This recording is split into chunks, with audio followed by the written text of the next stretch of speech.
हरे कृष्णा। राधे राधे सभी साधकों। एक सोशल जिम्मेदारी के नाते जो मैंने ऑब्जर्व किया समाज में कि रिश्ते कहीं न कहीं दरकते जा रहे हैं। कहीं कहीं वो पहले जैसा मजबूत जोड़ रिश्तों में नहीं रहा। चीज़ें बदल रही हैं और इसका कोई एक कारण नहीं है। एंड्रॉयड का ज़माना है, स्पीड से सब कुछ बदल रहा है। संस्कृतियाँ एक दूसरे के अंदर समाहित हो रही हैं। यानी कि दुधारी तलवार हाथ में दे रखी है, लोगों को समझ ही नहीं आ रहा कि चलानी कैसे। ऐसे वक्त में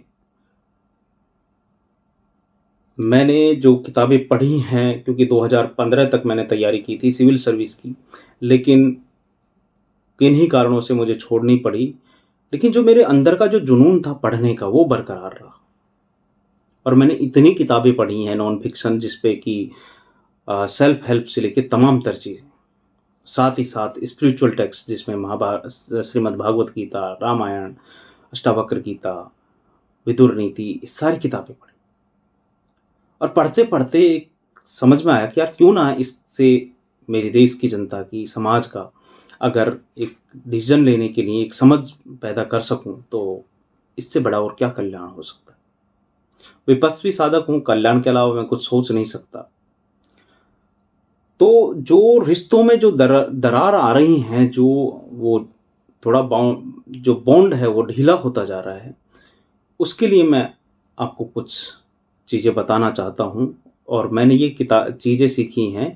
द 5 लव लैंग्वेज नाम की किताब है डॉक्टर गैरी चैपमैन की।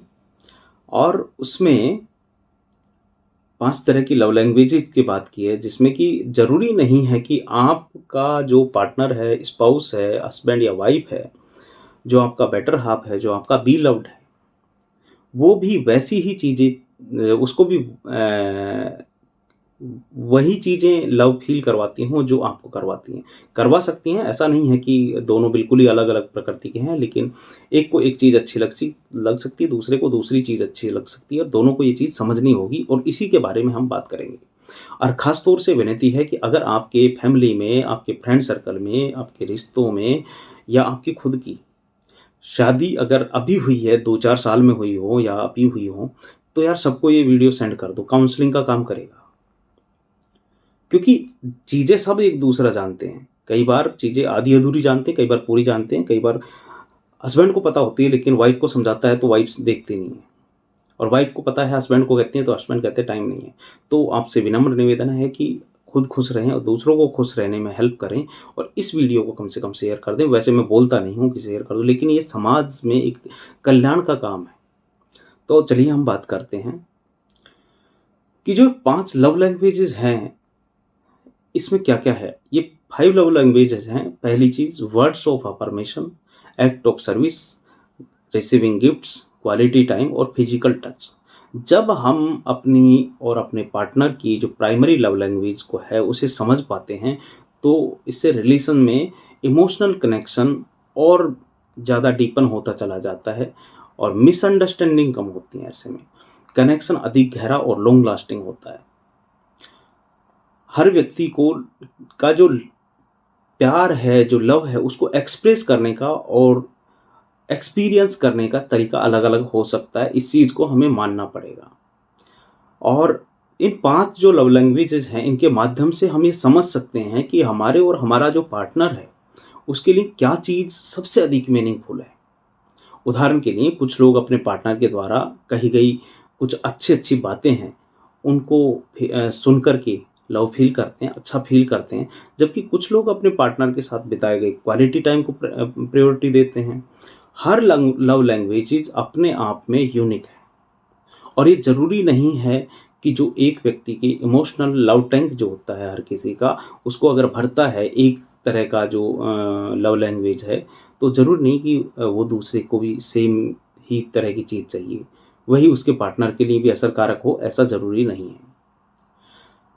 मेरा काम जो है, एक सभ्य भाषा में, क्योंकि व्यासपीठ पर बैठ कर के अगर मैं ये बातें बोलता हूँ, तो मैं अनर्गल बातें नहीं करूँगा। पारिवारिक माहौल में सुसंस्कृत सभ्य भाषा में बात करेंगे और चीज़ को आप तक पहुँचा भी देंगे। तो इसलिए अपने पार्टनर की जो लव लैंग्वेज है, उसको समझना एक ऐसा स्टेप है जिससे हम अपने रिलेशनशिप को और स्ट्रेंथन कर सकते हैं और मजबूत बना सकते हैं, उसमें और गहराई ला सकते हैं। तो आइए इन 5 लव लैंग्वेजेस को हम डिटेल में समझते हैं। पहला है वर्ड्स ऑफ अफर्मेशन। पहली लव लैंग्वेज जो है वर्ड्स ऑफ अफर्मेशन, जिसमें व्यक्ति को लव महसूस तब होता है जब उसका पार्टनर उसके लिए अच्छी-अच्छी बातें कहता है। अरे यार तू बहुत प्यारी है, तेरे बिना तो मैं जी नहीं सकता, और मतलब इतनी-इतनी अच्छी-अच्छी बातें करे कि सामने वाला एकदम फ्लैट हो जाए, मज़ा सा आ जाए। और जो सपोर्टिव वर्ड्स हैं, उनसे एनकरेज करें। तो वर्ड्स ऑफ अफर्मेशन का मतलब है कि अपने पार्टनर की तारीफ़ करना, उसको अच्छे जो क्वालिटीज़ हैं उनकी सराहना करना, और जो वर्बली उन्हें ये बताना कि आप उनके लिए कितने कृतज्ञ हैं, कितने ग्रेटफुल हैं यार, और उनकी आपकी लाइफ में कितनी अहमियत है। उदाहरण के लिए अगर आपके पार्टनर की जो प्राइमरी लव लैंग्वेज है वर्ड ऑफ अफर्मेशन है, यानी कि उनको सुन कुछ अच्छा सुन के आपके मुंह से और बहुत अच्छा फील होता है, तो आप उनके लिए एक दिल को छू लेने वाला मैसेज भेज सकते हैं, एक नोट लिख सकते हैं। अच्छा, मैसेज तो चलो आजकल चल ही रहा है, लेकिन यार पुराने टाइम का जो नोट्स लिखने का था ना, कि यार सच में यार तेरे बिना ना ज़िंदगी अधूरी-अधूरी सी लगती है। आप लिख के दो। देखो कई बार फ़ोन टूट जाते हैं, ख़राब हो जाते हैं, डाटा उड़ जाता है, लेकिन यार जो आपका जो लव लेटर है ना, जिस पे आप नोट लिख के कभी अपने बेटर हाल्फ को दोगे, तो ये मान के चलिए कि ये एक नेचुरल प्रोसेस मान सकते हैं कि हस्बैंड वाइफ में अपने बेटर हाल्फ के साथ, अपने स्पाउस के साथ झगड़े हो जाते हैं। कई बातों को लेके मनमुटाव हो जाते हैं। लेकिन जब वो दिया हुआ नोट वो पढ़ेगा या पढ़ेगी, तो जब आप उसके साथ कनेक्शन नहीं बिल्ड कर पा रहे, हो सकता है वो लड़की है तो मायके में हो, या दोनों कहीं भी अलग-अलग हों, तो यार वो चीज़ कनेक्शन बिल्ड करती है फिर। तो साधकों, अ, आप उस नोट में लिख सकते हैं कि आप मेरे लिए कितने स्पेशल हैं। इस प्रकार के जो वर्ड हैं, डायरेक्टली उसके दिल तक पहुँचते हैं और उसके इमोशनल लव टैंक को भरते हैं, और ये बहुत काम करते हैं। नंबर 2, एक्ट ऑफ सर्विस, यानी कि दूसरी लव लैंग्वेज है एक्ट ऑफ सर्विस, जिसका मतलब है कि लव को एक्सप्रेस करने के लिए एक्शन से मदद करना, यानी सपोर्ट करना। ये जो लव लैंग्वेज है, इसमें व्यक्ति अपने पार्टनर के द्वारा कुछ हेल्पफुल एक्ट्स देखने में लव फील होता है, यानी कि हस्बैंड है तो वाइफ की घर के काम-काज में थोड़ा बहुत हाथ बटा दे, बड़ा अच्छा फ़ील होता है। कई जो हमारी बहनें हैं उनको, कि उनका हस्बैंड या उनका बिलव्ड या उनका बेटर हाल्फ जो है, उनके काम में हाथ बटा दे, उनका छोटा-मोटा किचन का। लेकिन दिक्कत पता कहाँ आती है? मेरी बहनें इस चीज़ को सेकंड करेंगी, कि अगर उनका पति, और यही वजह है घर टूटने की, जो सास-ससुर हैं उनको लगता है कि यार लड़की ने आकर के ये तो ऐसे घर, हमें तो लगता था बड़ी अच्छी है, और ये ऐसे घर से आई है कि हमारा तो घर ही इसने नाश कर दिया, उजाड़ दिया, सब कुछ अलग-अलग कर दिया। लेकिन इसके पीछे का कारण ये भी हो सकता है, ज़रूरी नहीं कि यही हो, और भी 10 हो सकते हैं, लेकिन ये भी हो सकता है कि पति पत्नी के काम में हाथ बटाता है। और होता क्या है कि अकेले में तो वो कर लेता है, लेकिन अगर माँ के सामने वो ऐसा काम करता है, तो माँ कहती है, "अच्छा बेटा, आज तक मेरे सामने तो किया नहीं, पत्नी के आते ही बदल गया।" अरे वाह रे बीवी के गुलाम! ऐसे-ऐसे वर्ड्स बोलते हैं जो नहीं बोलने चाहिए, क्योंकि देखो सबकी अपनी इक्वल आइडेंटिटी है, और हम तो महिला सशक्तिकरण पर काम करने वाले लोग हैं। सोशल मीडिया पर इस चीज़ के सबूत हैं। तो अकेले में अगर मान लो कोई हस्बैंड वाइफ रहते हैं, कहीं बाहर नौकरी करते हैं, तो एक-दूसरे के काम में हाथ बटाते हैं। जी, कपड़े भी धो देते हैं, कई बार छोटा-मोटा सामान ला देते हैं, घर का छोटा-मोटा काम भी करते हैं, कई बार तो सफाई भी कर देते हैं घर की। और लेकिन जो पेरेंट्स अगर उनके साथ रह रहे हैं, तो बहुत हमारे जो पेरेंट्स हैं भारतीय, वो कहीं न कहीं इस चीज़ को पचा नहीं पाते, और मैं उनसे हाथ जोड़ के विनम्रता के साथ निवेदन करता हूँ कि यार ये पचाना सीखो। क्योंकि नहीं, या तो आपके बच्चे आपसे दूर चले जाएँगे या फिर आपको दूर कर देंगे। अगर आप ये चीज़ें एडजस्ट करना सीख जाते हो, तो बेटर है आपके लिए और आपके बच्चों के लिए कि ये चीज़ें चल जाएँगी। और यही वजह है कि जब आपके रहते हुए आपका लड़का लड़के की वाइफ़ के साथ अपना जो हाथ नहीं बटा पाता, तो लड़के की वाइफ़ कहती कि नहीं जी हम तो अलग रहेंगे, घर टूट जाता है। तो खुद पे भी थोड़ा देखें। और तो ये जो लव लैंग्वेज है कि हाथ बटाने वाली बात, भाई बहुत हेल्प करती है कई बार। और घर के कामकाज में मदद करना, उनके दिन को ईज़ी बनाने की कोशिश करना, ज़रूरी नहीं है वाइफ़ की ही करे, वाइफ़ भी अपने हस्बैंड की कर सकती है। बहुत सारे काम हैं, जैसे मान लो कि जॉब का कोई काम है, थोड़ा-सा चल पढ़े-लिखे तो आजकल सभी हैं, चलो मैं थोड़ा-सा आपका काम कर देती हूँ। तो ये एक-दूसरे के साथ इस तरह का होना चाहिए। अगर आपके पार्टनर की love language act of service है, तो आप उनके लिए क्या-क्या कर सकते हैं? घर का काम में हाथ बटा सकते हैं, उनके लिए ब्रेकफ़ास्ट कभी-कभी बना दो, बड़ा अच्छा लगता है। कभी मान लो कि बाहर करवा रहे हैं, मान लो प्रेस तो ठीक है, नहीं तो कभी उनके कपड़े की प्रेस भी कर दी, या फिर छोटा-सा कोई काम उन्होंने कहा चलो यहाँ बाहर से दुकान से ये ले आओ, ले आए। तो ये चीज़ें बड़ा कम्फ़र्ट और खुशी के लिए विलिंग है, और ये बहुत मायने रखती हैं। तीसरी चीज़ है गिफ्ट रिसीव करना। तो ये भी एक लव लैंग्वेज है, रिसीविंग गिफ्ट, जिसमें जो गिफ्ट्स हैं या थॉटफुल जो जेस्चर्स हैं, इनके माध्यम से लव का एक्सप्रेशन होता है। यहाँ गिफ्ट्स का मतलब है एक्सपेंसिव या लग्ज़री आइटम से नहीं है, बल्कि उन थॉटफुल जेस्चर्स से है, जो ये दिखाते हैं कि आपने उनके लिए टाइम और एफर्ट इन्वेस्ट किया है। भाई, गिफ्ट्स का ज़रूरी नहीं है कि बहुत बड़े-बड़े हों, या 6 महीने में आप 1 दे रहे हैं, साल भर में 1 सोने का कुछ दे। इससे अच्छा है कि यार 10 दिन में, 5 दिन में, 15 दिन में, महीने में 1-2 बार कहीं खाना खिला दो। कुछ अच्छा-सा बुके ला दो, कोई अच्छी-सी चीज़ जो अ, अपनी डीपी पे लगा सके वो लाके दे दो। ज़रूरी नहीं है वो 50,000 1 लाख की हो सकता है 500 की हो, 700 की, 1000 की हो। तो ये भी चीज़ें काम कर जाती हैं।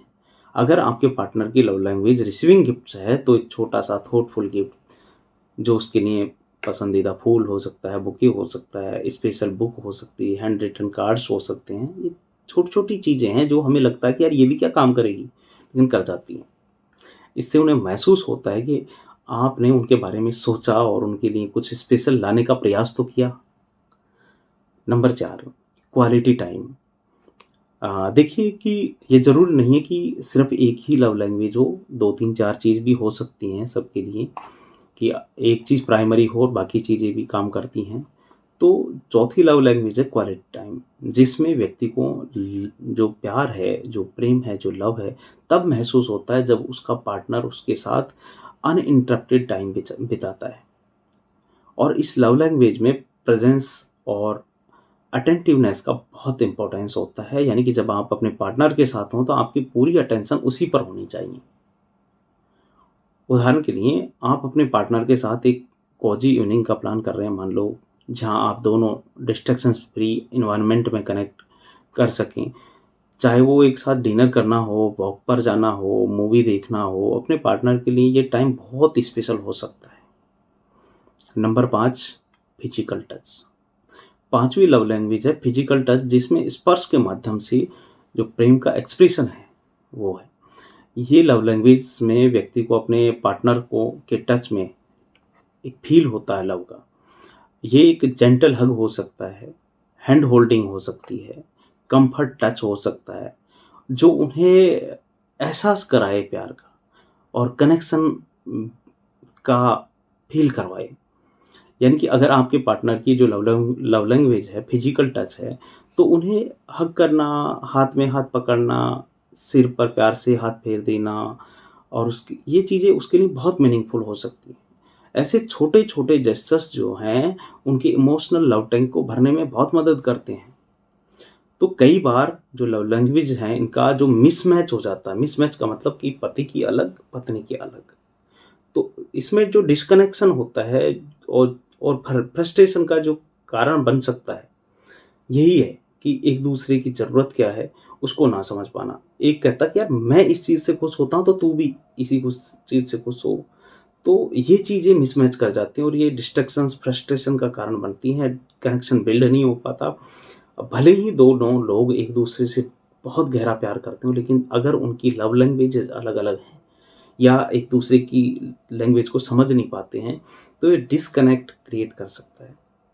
जैसे कि अगर आप एक पार्टनर की love languages words of affirmation है, तो दूसरे की एक्ट ऑफ सर्विस है। तो पहला पार्टनर अगर अपने लिए सराहना के वर्ड्स नहीं सुनता, तो उसे लगेगा कि जो लव है या प्यार है उसे अपने पार्टनर से मिल नहीं रहा। जबकि दूसरा पार्टनर महसूस कर रहा है कि यार वह अपने प्रेम को, प्यार को एक्शंस के माध्यम से व्यक्त कर तो रहा है, क्योंकि वो तो उसी को चाहता है।